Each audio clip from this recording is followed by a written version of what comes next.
28장에서 출애굽기 28장에서 우리는 제사장의 복식에 대한 제작 방법을 쭉 공부를 했습니다. 오늘은 29장에서는 그 복식, 제사장의 복식을 입고 하나님 앞에 위임하는 위임식과 그리고 매일 하나님 앞에 올려드리는 제사에 대한 규정이 오늘 두 가지가 이 출애굽기 29장에는 소개되어 있습니다. 1절부터 37절까지가 바로 위임식에 대한 이야기고요. 38절부터 46절까지가 매일매일 제사장이 해야 할 임무에 대한 예배, 제사에 대한 이야기가 기록되어 있습니다. 여기 이제 우리가 기억해야 할 것, 지난번에도 우리가 생각을 했습니다만 사실은 제사장이 누구죠?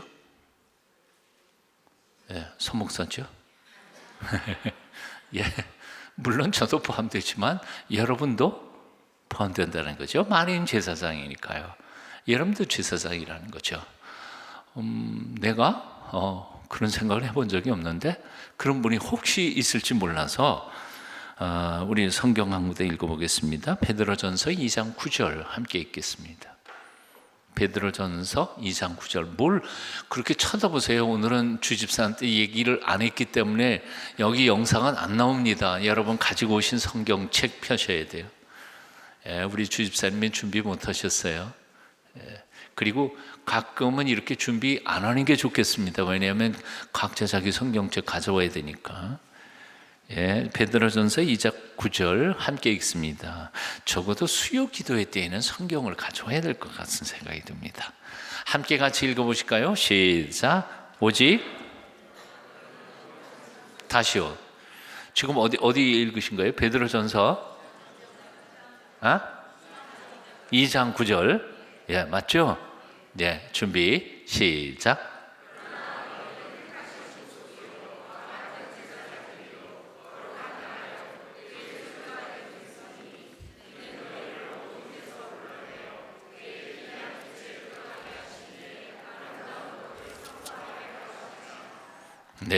그러나 너희는 택하신 족속이요 왕 같은 뭐냐고요? 제사장들이요. 누가요? 여기 너희는 그럴 때 이 너희는 분명히 우리를 향해 얘기하고 있는 겁니다. 왕 같은 제사장들이요 거룩한 나라요 그의 소유가 된 백성이니. 그 다음에 이는 그 이유는 뭐 하려고요? 너희를 어두운 데서 불러내어 그의 기이한 빛에 들어가게 하신 이의 아름다운 덕을 선포하게 하려 하심이라. 사명까지 나와 있습니다. 우리는 누구냐면 하나님께서 택하여 세우신 제사장이고 그 제사장이 할 일이 뭐냐? 복음을 전하는 거라는 거죠. 사명까지 아예 다 소개가 됐습니다. 자, 그러면 옆에 있는 사람하고 확인을 하겠습니다. 내가 제사장 맞아요? 확실해요? 정말이에요? 아직도 그냥 아리까리 하시는 분들이 있는데 내가 제사장 맞습니다. 하나님께서 나를 구별하여 세우신 하나님께서 사용하기를 원하시는 제사장이 맞습니다. 위임식이라고 하는 것은 뭘까요? 위임식이라고 하는 것은 하나님이 거룩하신 분이신데 거룩하지 못한 인간을 선택해 가지고 사명을 띄워서 거룩한 일을 하도록 구별하여 세우는 일을 위임식이라고 말합니다. 거룩한 제사장으로 세우는 일을요. 아까 여러분들께서 내가 제사장인가 아닌가 헷갈리는 이유가 뭐냐 하면 나는 제사장 자격이 별로 없다고 생각하기 때문에 그런 거죠. 뭐 목사도 마찬가지예요. 목사나 여러분이랑 똑같은 거 아니에요? 지난번에도 말씀드렸지만 목사는 누구냐? 죄인 중에 뽑혀서 죄인들을 섬기도록 불러 세우심을 받은 또 다른 죄인. 목사가 죄인이잖아요, 그죠? 똑같습니다. 죄 많은 인간들 속에서 구별하여 뽑혀서 하나님과 그리고 자기 백성 사이에 중보자가 역할을 하도록 하나님께서 기름 부어 세우신 종이 제사장이라는 것이죠. 그러니까 여기서 굉장히 중요해야 할 것은 뭔고 하니 거룩하신 하나님을 섬겨야 하는 사람이니까 거룩해야 돼요. 근데 우리는 거룩하지 못하거든요. 그게 우리의 문제인 거예요. 예? 그래서 거룩하게 구별하여 거룩한 일꾼으로 드려지는 시기 위임식이라고 하는 것입니다. 바로 여기에 이제 우리 핵심이 있는 거죠. 다 읽지는 않지만요, 이 본문 쭉 읽어가다가 보면 가장 핵심적인 단어들이 계속 나오는 게 바로 그거예요. 9절에 보면 그 아들들에게 위임하여 거룩하게 할지니라. 또 36절에 보면 그것을 기름을 부어 거룩하게 하라. 37절에 보면 내가 7일 동안 단을 위하여 속죄하여 거룩하게 하라. 단도 거룩하게 하고 너도 거룩해지고 하나님께서 거룩하게 만들어야 된다는 거죠. 제사장이 거룩해야 하는 이유는 간단한 겁니다. 왜요? 하나님이 거룩하신 분이시니까요. 죄인인 그대로 하나님을 섬길 수는 없습니다. 네? 멋대로 세상에서 나아가 살던 그 모습 그대로 하나님 앞에서 하나님을 섬긴다는 것은 하나님에 대한 모독이니까요. 마땅히 하나님께서 거룩하게 구별한 사람들을 통해서 하나님이 구별받은 섬기를 받으시기에 합당하신 분이 하나님이시니까요. 예. 여기에 이제 구별에 대한 이야기 나옵니다. 그러면 이제 거룩이라는 말이에요. 거룩하다는 말은 뭘까 하는 거예요. 히브리어로는 카도시라고 하죠. 카도시가 그 거룩이라는 히브리어 단어의 뜻입니다. 그런데 이 카도시라고 하는 단어에서부터 영어에 카트라는 단어가 나왔어요. 그래서 카트라는 말은 뭐예요? 자른다는 거죠. 잘라요. 그러니까 카도시라고 하는 히브리어 단어도 잘라내는 거예요. 잘라내는 거고 카트도 잘라내는 거고. 근데 잘라내는데 잘라내서 하나님 것으로 구별한다는 뜻이 바로 카도시라는 거죠. 자, 한솥밥을 딱 지었습니다. 뭐 요즘은 그런 일이 있을지 없을지 모르지만 저 어렸을 때는 많이 그랬거든요. 우리 어머님이 밥 해가지고 막 해서 제일 맛있을 만한 뭐 한솥밥인데 뭐 맛있고 맛없고가 있겠어요? 근데 다 섞어가지고 제일 먼저 누구 밥을 떠요? 아버지 밥을 떠죠. 탁 떠가지고 고봉으로 해서 딱 넣고 요건 아버지 밥이다. 건드리지 마라. 그거 건드리면 큰일 나는 거죠. 떡을 한 함지에다가 떡을 하나를 해도 착착 옆에 부스러기 다 해놓고 가운데 쫙 해가지고 이건 할아버지 거다. 구별해요. 그게 구별이라는 거예요. 커트 해가지고 구별한 거예요. 근데 그 가운데 있는 것이나 옆에 있는 것이나 맛은 똑같아요. 그리고 질도 똑같아요. 그런데도 구별해 놓은 것이니까 그 귀한 거란 말이죠. 마찬가지예요. 죄인이에요. 우리는 다 죄인이에요. 근데 죄인들 속에서 하나님께서 선택하신 거죠. 선택해가지고 뽑아서 내 사람, 그리고 내 일꾼, 내 종하고 구별해서 거룩하다고 하나님이 인쳐주시는 사건이 있는 게 바로 의임이라는 거죠. 자, 우리는 내가 깨닫지도 못한 채 이렇게 신앙생활하면서 내가 제사장인가? 그거 의심할 만큼 내가 제사장이라 말도 안 된다. 그렇게 생각할지 모르지만 사실 제사장이라고 말을 해서 그렇지 실제로 우리는 뭐라 그래요? 예수 믿는 사람들을 뭐라 그래요?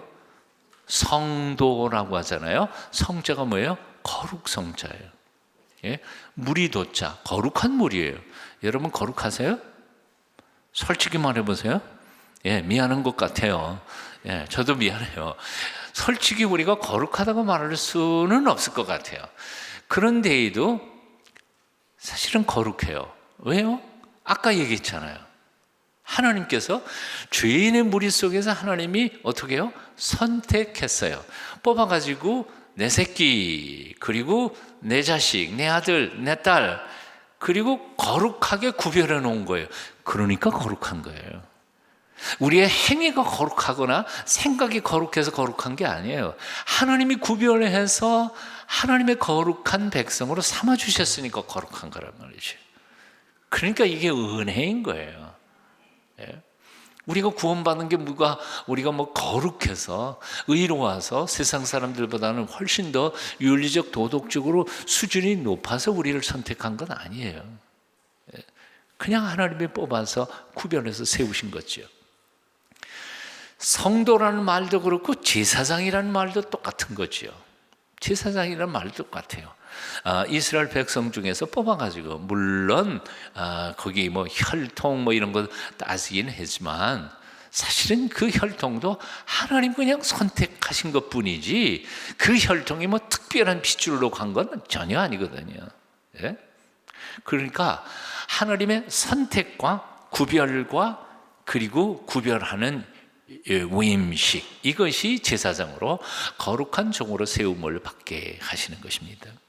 자, 제사장이라는 의미는 이젠 알았어요. 그리고 저도 여러분도 모두 다 하나님께서 구별하여 세워주신, 거룩하지도 않은데에도 불구하고 거룩한 하나님의 일꾼으로 세워주심을 받은 제사장이라는 거죠.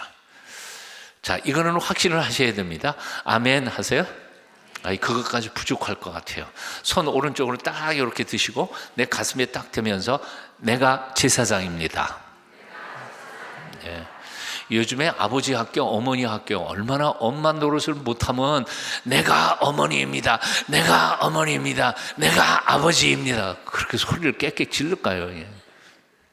하도 못하니까 내가 자의식이라도 조금 가지려고 그렇게 소리 지른 거죠. 그리고 우리도 좀 본받아야 될 것 같아요. 내가 성도인데 성도 생활을 잘 못해요. 내가 제사장인데 제사장 역할을 제대로 못해요. 그래서 한번 아버지 학교, 어머니 학교에서 배운 거 손 딱 잡고 3번 한번 큰 소리를 쳐보겠습니다. 시작. 내가 제사장입니다. 내가 제사장입니다. 내가 제사장입니다. 그리고 맨 끝에다가 토 달아야 돼요. 송구스럽게도. 제대로 못하지만 하여튼 하나님이 그렇게 구별을 세워주신 너무 고맙고 감사합니다. 하여튼. 자, 그렇다면 제사장은 뭐 하는 사람이냐? 제사장이 해야 할 일이 뭘까? 성경에서 우리가 발견하는 제사장이 할 일은 간단하죠. 중보자의 역할입니다. 중보자의 역할. 예수님께서 어떻게 사셨는지 예수님의 삶을 그대로 보면 그 삶이 바로 제사장의 역할인 거죠. 자, 한 3가지 정도가 있을 수 있다고 생각해요. 그 첫째는 뭔가 아니에요. 예수님께서 뭐 하셨어요? 우리의 죄를 짊어지고 십자가 죽으셨잖아요. 그러니까 예수님의 제자가 되어 그 뒤를 쫓는다는 것, 십자가의 길을 간다는 것은 간단한 겁니다. 우리 집안의 식구들의 죄를 내가 짊어지는 거예요. 내가 제사장이니까요. 엄마도 제사장, 아빠만 제사장 아니에요. 우리 모두가 다 제사장이에요. 직장에서 하나님을 알지 못하는 사람들의 죄를 내가 짊어지는 거예요. 우리 동네에서 하나님을 경외할 줄 모르는 사람들의 허물과 죄를 우리 그리스도인들이 제사장 역할을 하면서 짊어지고 어디로? 하나님 앞에 나아가는 거죠. 하나님 앞에 나아가 죄를 대신 짊어지고 나아가 하나님의 용서를 구하는 일이 제사장의 첫 번째 할 일입니다. 첫 번째 할 일. 그 다음에는 두 번째는 뭐예요? 나아가서 죄를 대신 중복 기도하면서 하나님 앞에 맡겨드렸을 때 하나님께서 뭐라 그러실까요? 우리에게 내가 짊어지고 나갔으니까 하나님께서 뭐라 하시겠어요? 용서하마 그러실 거 아니에요. 우리를 보시고 예수님께서 하셨던 것처럼. 그러면 제사장은 뭐예요? 하나님의 용서와 은혜를 받아가지고 어디로 가요? 다시 돌아가야죠. 집으로 돌아가요. 집으로 돌아가서 화해를 선포하고 평화를 선포하고 하나님의 속죄를 선언하고 축복하는 거지.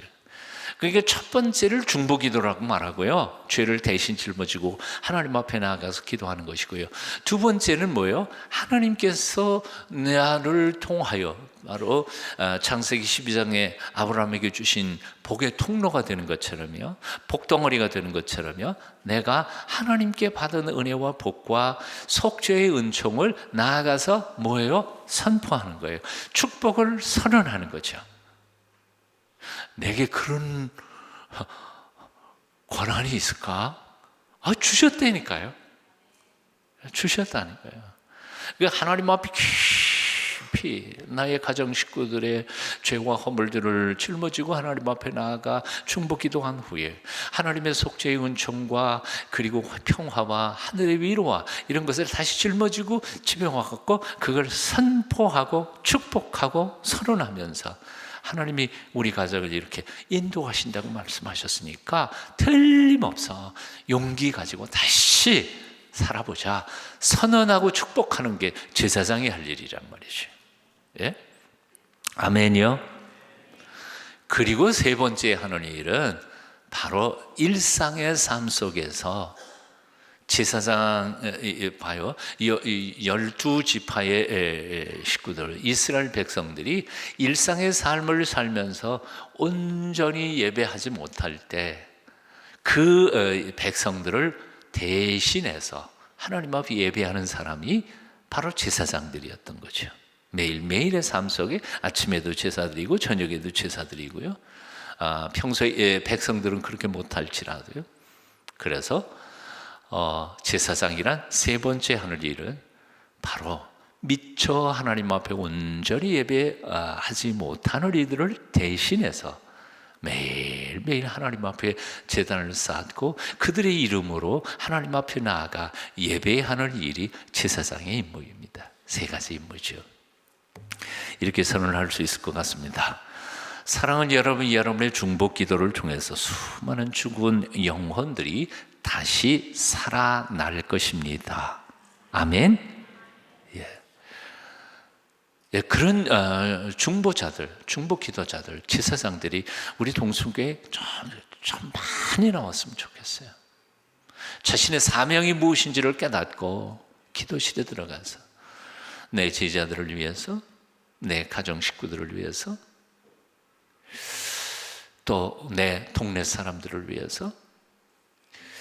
제가 안산 동산교회의 김민중 목사님 이제 은퇴하셨습니다만은 그 김민중 목사님 만날 때마다 제가 감동을 받는 게 바로 그거예요. 그분은 새벽기도 때마다 난 그 흉내를 내려고 해도 못 내세요. 그런데 여하튼 안산시에 있는 동네 이름을 다 주워 섬겨요. 학교 이름을 다 주워 섬겨요. 그리고 자기 안산 중고등학교 있잖아요. 안산 중고등학교 선생님들의 이름을 다 외워요. 시드니의 코스타 집회 때문에 젊은이 집회 갔었는데 같은 방이 있었거든요. 옆에 있는데 이거는 기도를 하는지 주문을 외우는지 모르겠어요. 갑자기 뭐 기도를 하는데 먼동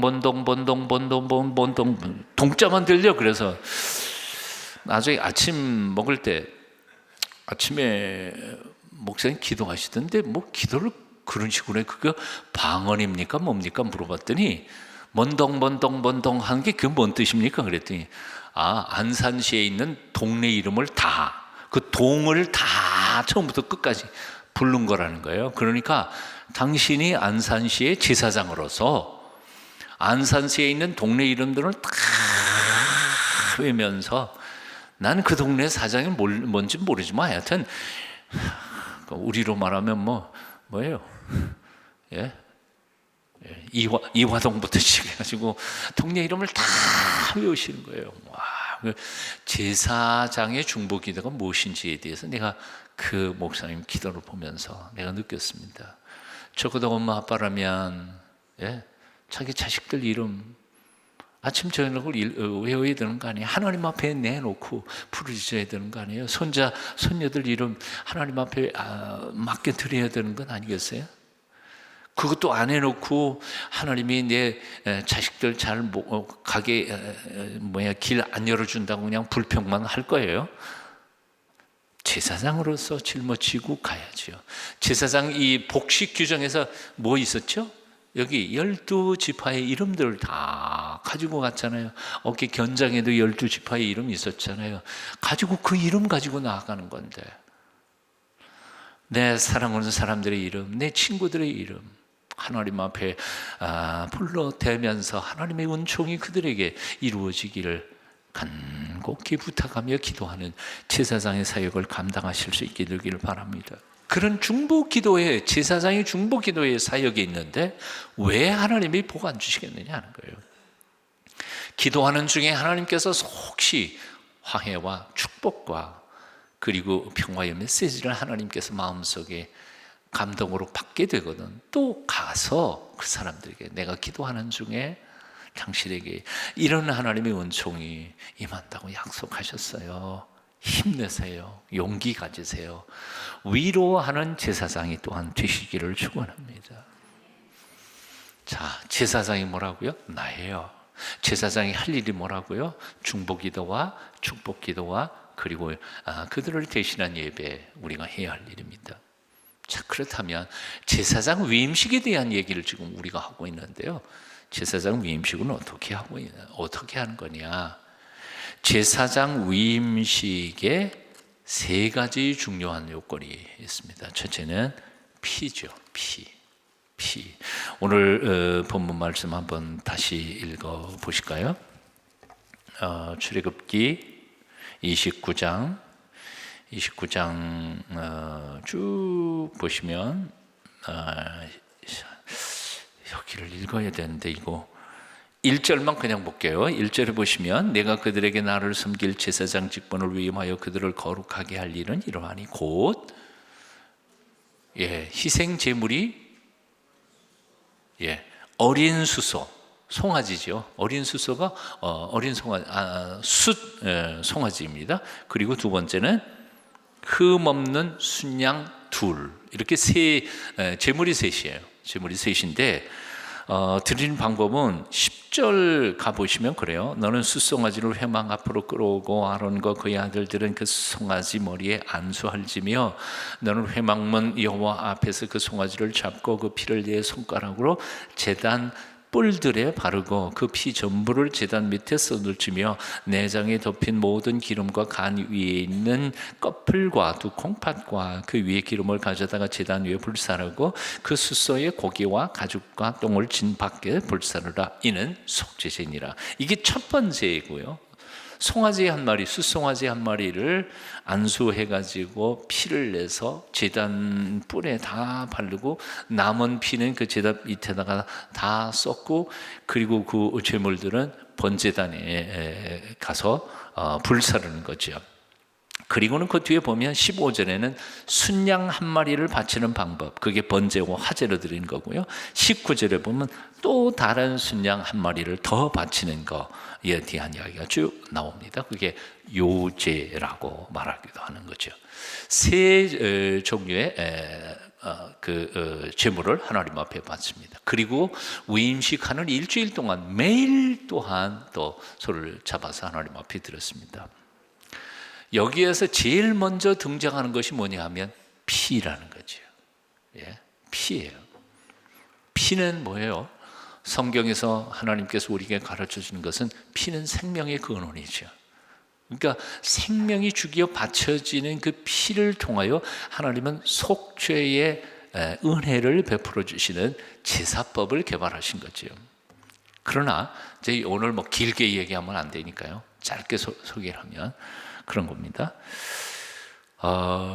누군가 죽어야 누군가가 하나님의 거룩하신 속죄와 은혜를 경험할 텐데 피 흘림이 없이는 속죄함도 없으니까요. 할 텐데 그러면 소 100만 마리를 잡아가지고 피를 뒤집었으면 우리의 죄가 용서받을 수 있을까요? 피로 범벅이 된다 한들 우리의 허물과 죄가 하나님의 공의 앞에서 속죄함을 받는 방법은 없다는 거예요. 그럼 이건 뭐예요?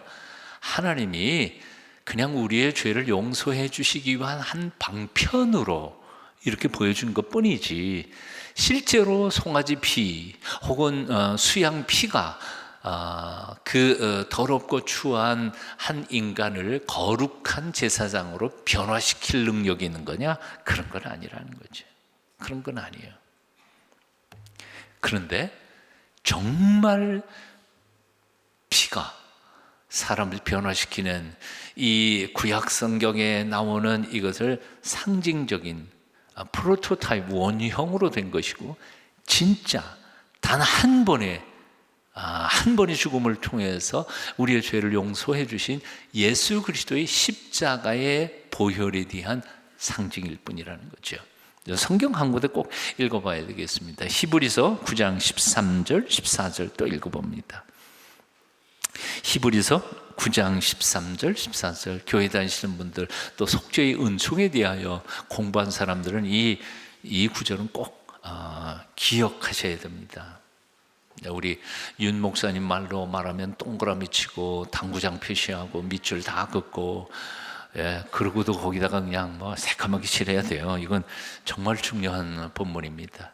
히브리서 9장 13절부터 14절까지 이게요.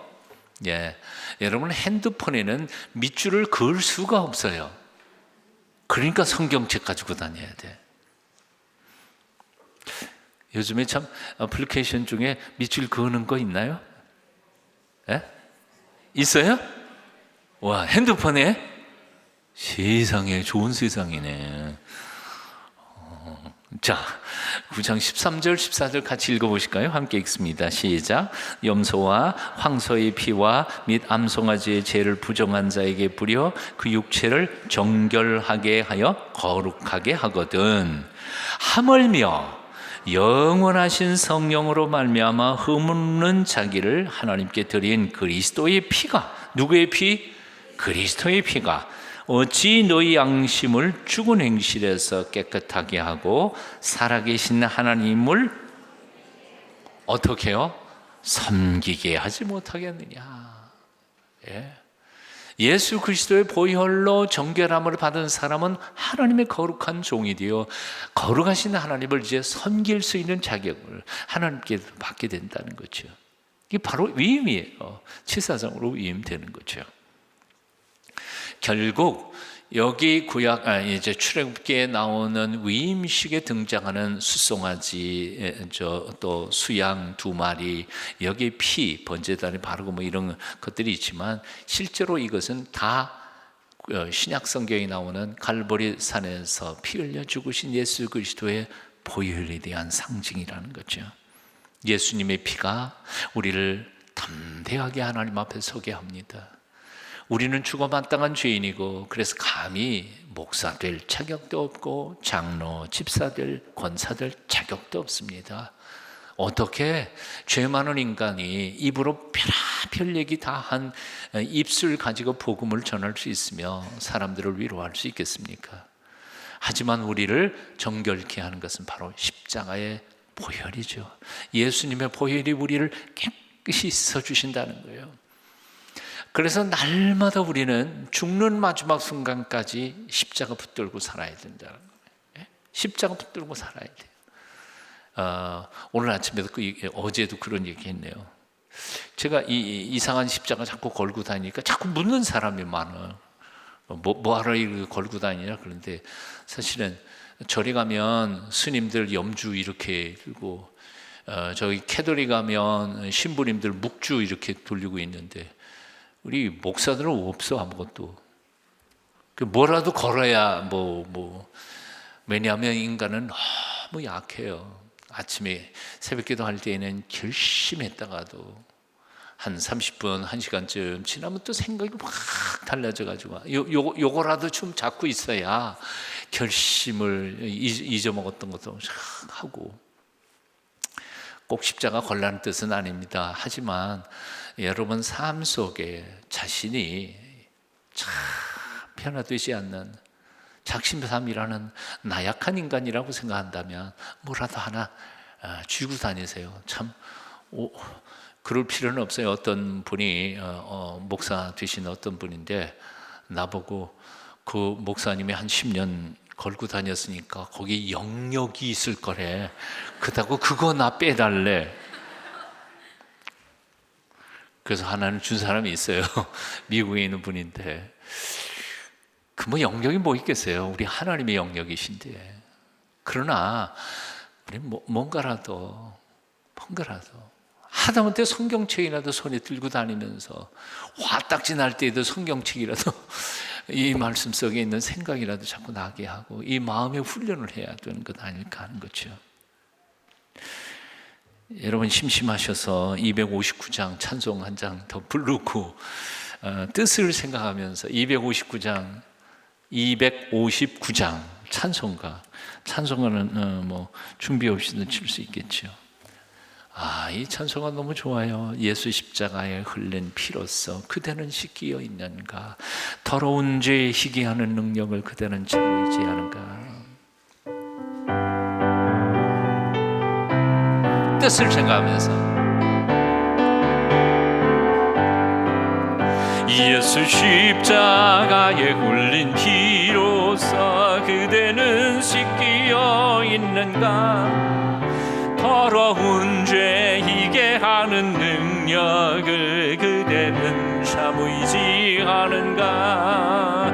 예수의 보혈로 그대는 씻기어 있는가, 마음속에 여러 가지 죄악이 깨끗이 씻기어 있는가. 주 예수와 밤낮으로 늘 함께 그대는 행동을 하는가, 아무 때나 어디서나 그대는 십자가 붙들고 있는가.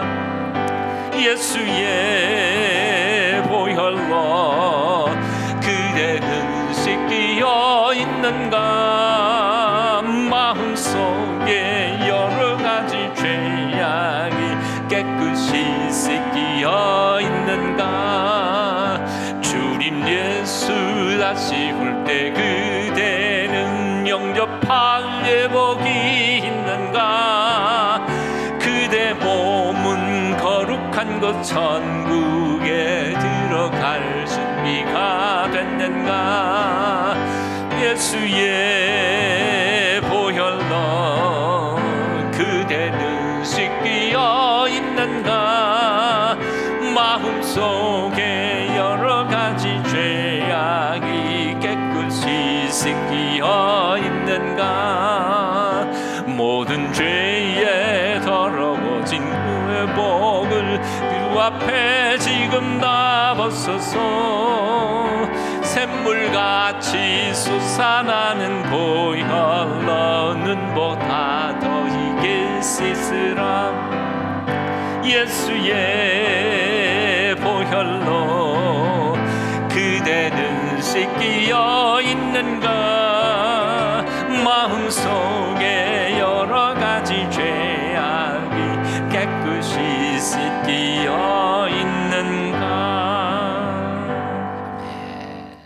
수송아지 혹은 수양, 피 정말 중요한 것이지만 그것은 모형일 뿐입니다. 예수 그리스도의 보혈만이 우리를 깨끗게 정결케 할 것입니다. 자, 오늘 29장 4절 말씀 여러분 한번 같이 읽어보실까요? 29장 4절, 우리를 거룩케 하는 두 번째 요소로 하나님께서 우리에게 요구하신 것이 있습니다. 4절 시작. 너는 아론과 그의 아들들을 회막문으로 데려다가 물로 씻기고.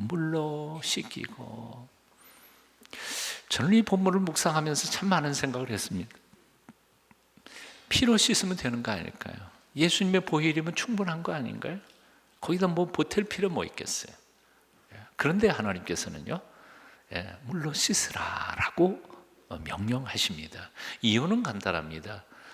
예수님의 보혈의 피는 하나님이 예비해 놓으신 거죠. 물론 100% 완벽하게 우리를 깨끗게 씻어주실 수 있습니다. 하지만 적어도 우리도 하나님 앞에 나아가면서 우리 자신을 예비하고 준비할 필요가 있다는 거예요. 목욕 제기하고 깨끗이요. 몸을 씻는다는 것은, 물로 씻는다는 것은 단순히 이 육체의 몸을 더러운 것을 씻어낸다기보다는 매일매일의 내 마음속에 끼었던 티끌 같은 잡생각과 하나님 앞에 불손한 생각들을 항복시키는 거죠. 하나님 앞에 주님의 보혈의 피가 우리의 속에 온전히 역사되고 효력이 나타나기를 갈망하는 마음으로 내 나름대로 이게 한다고 해서 내가 죄가 없어진 건 아니지만 하나님 앞에 최소한의 모습으로 하나님 앞에 나의 손과 발과 나의 더러운 마음들을 공자님은 1일 3성 3번 자기를 돌아본다고 했는데 예수 믿는 사람은 매 순간 십자가 앞에 나아가면서 그 보혈의 능력과 은총이 내게 이루어지기를 갈망하는 마음으로 자신을 죽여 바치는 두 번째 단계가 필요하다는 겁니다.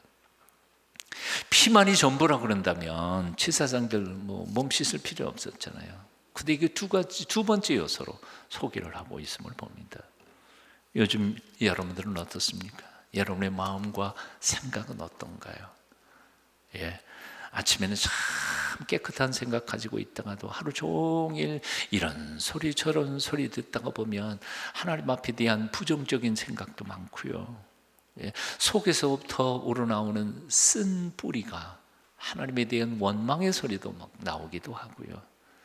그런 거를 하나님 앞에 나아갈 때 자기를 죽이고 깨끗하게 씻어지지 않은 상태에서 십자가의 보혈의 은혜만을 구한다는 것은 하나님 앞에 신실하지 못한 것이라고 생각합니다. 오늘 이 밤에도요, 여러분 성령께서 부어주시는 놀라운 은총으로 나 자신이 하나님 앞에 부끄러웠던 거, 부끄러운 생각, 더럽고 티가 묻었던 우리의 마음들을 다 하나님 앞에 내놓으며 씻어주시기를. 시편 51편에 다윗이 그런 고백했잖아요. 우슬초로 나를 씻어주시고요, 나를 정결케 만들어 주십시오. 사도 바울이 고백했던 것처럼 나는 날마다 죽노라. 날마다 죽는다는 게 뭐예요? 자기 자신을 죽이는 거죠. 이게 씻는 행위이죠. 나 자신을 날마다 죽이면서 예수 그리스도의 보혈의 능력이 우리 속에 기적처럼 역사하시도록 할 때 우리는 정결한 제사장이 되는 줄로 믿습니다. 세 번째 요소가 있습니다. 이게 기름이라고 하는 거죠. 기름에는 몇 가지 의미가 있어요. 첫째는 구별한 사람들을 세울 때에 기름을 부어서 세웠습니다. 제사장 기름 부으면 거룩한 하나님의 종으로 기름 받는 거죠. 예언자들 다 그랬습니다. 왕도 역시 마찬가지였지만 구별된 표로 기름을 부었습니다. 그러나 그것만은 아니었던 거죠. 신약 성경에 들어오면서 기름은 뭘 상징했어요? 거룩하신 성령님입니다. 하나님의 임재를 상징하는 것이었습니다. 지난주에도 우리가 함께 말씀을 나눴지만 예수 그리스도의 부활하신 예수님을 만났다고 해서 저절로 능력 있는 증거자가 되는 건 아니단 말이에요. 성령이 우리에게 권능을 주시기 전까지는 우리는 많이 알면서도 우리는 그걸 행할 수가 없어요. 이게 비진리라는 걸 알면서도 그냥 내 몸이 그 육체의 본능을 따라서 자꾸 끌려가는 거예요. 나쁜 줄 알면서도 자꾸 사람들을 욕하기도 하고 싸우기도 하고 이 편 갈라가지고 이렇게 하는 이유가 뭐예요? 우리 내 능력이 없으니까요. 성령이 들어오셔서 내게 영적 파워를 주실 때 우리는 그것을 능히 이겨낼 수 있을 줄로 믿습니다. 성경 한 군데만 오늘 본문 말씀 중에서 43절 한번 꼭 찾아서 읽어보시겠습니다. 43절 한번 같이 읽어볼까요? 43절, 44절 두 절 말씀 읽겠습니다. 우리 주집사님이 얼마나 준비를 잘 하셨는지 얘기도 안 했는데 딱 준비해 놨습니다. 박수 한번 할까요? 자, 43절, 44절 함께 읽습니다. 시작. 내가 거기서 이스라엘 자손을 만나리니 내 영광을 인하여 회막이 잠깐만요. 뭐가 거룩해져요? 회막이 뭐 때문에 거룩해져요? 하나님이 임재하실 때, 하나님이 거기 임재하시니까 회막이 거룩해진다는 거예요. 44절 또 읽어봐요. 44절 시작. 내가 그 회막과 단을 거룩하게 하며 아론과 그 아들들도 거룩하게 하여 내게 제사장 직분을 행하게 하며.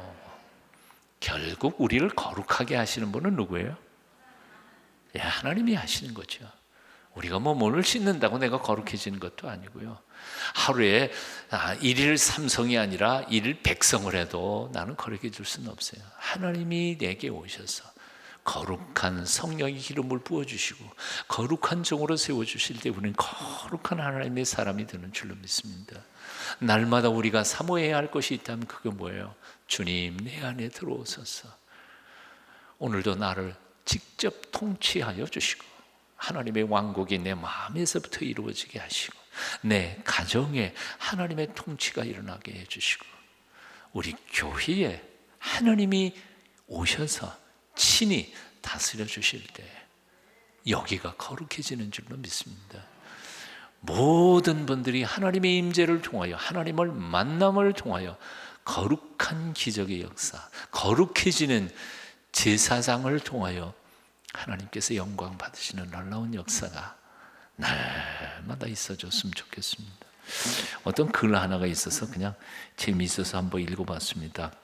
그것만 소개하고, 인도의 재색을 준비한 한 여인이 임금님과 결혼을 했습니다. 행복하게 살다가 1년이 못 돼서 죽었네요. 왕비가. 왕이 그 아내를 너무너무 사랑해가지고 무덤을 정성껏 잘 만들었습니다. 무덤만 하면 달랑 해놓고 보니까 미안한 생각이 들어서 옆에다가 호랑이 동상을 빠지게 또 만들어 놨습니다.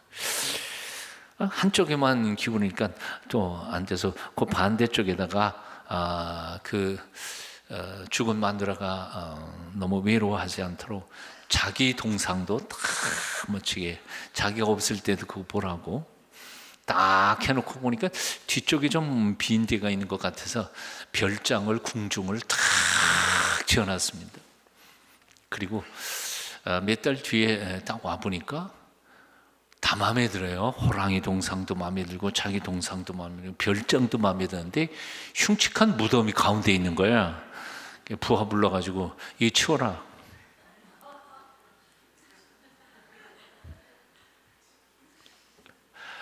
참, 이 지금 뭐가 어떻게 된 건지 모르는 거죠. 근데 이 이야기를 어떤 분이 이렇게 적으면서 우리에게 교훈으로 한마디 적어 놓은 것을 보면서 제가 은혜를 받은 거예요. 그게 뭐냐면 요즘에 사람들이 하나님을 만난다는 거예요. 하나님을 알고 삶이 너무 힘들고 어려우니까 하나님 앞에 울며 불며 하나님의 은혜를 구하고, 그러다가 보니까 믿음이 좋아지니까 하나님께서 또 복 주시고, 복 가운데 살다가 보니까 귀찮아, 하나님이 자꾸 간섭하시는 게.